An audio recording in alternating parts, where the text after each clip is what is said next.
संजय राऊत यांनी स्वतःच्या अज्ञानाचा सार्वजनिक कार्यक्रम आता बंद केला पाहिजे. लालबागच्या राजाच्या दर्शनाला येणाऱ्या माननीय केंद्रीय गृहमंत्र्यांवर टीका करताना त्यांची जीभ खूपच वळवळली हे आता महाराष्ट्र बघतोय. खऱ्या अर्थाने माननीय अमित शहाजी केंद्रीय गृहमंत्री नव्हते, किंबहुना भाजपचे राष्ट्रीय अध्यक्षही नव्हते, तेव्हापासून लालबागच्या राजाच्या दर्शनाला सातत्याने येत राहिले आणि येत आहेत. मुद्दा हा आहे की लालबागचा राजा कोण कुठे पळवेल किंवा कोण कुठे गुजरातला घेऊन जाईल याच्यावर तुम्ही केलेलं विधान संजय राऊत साहेब कदाचित विसरताय.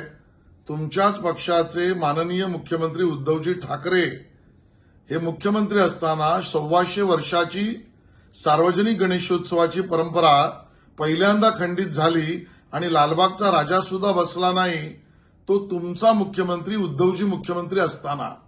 त्यामुळे लालबागच्या राजाच्या दर्शनाच्या आमच्या भाविकांना आणि गणपतीच्या गणेशोत्सव मंडळाला टाळं लावण्याचा कुहेतू हा उद्धव बाळासाहेब ठाकरे शिवसेनेचा, हे कदाचित तुम्ही विसरला असाल म्हणून तुम्हाला आठवण करून देतोय.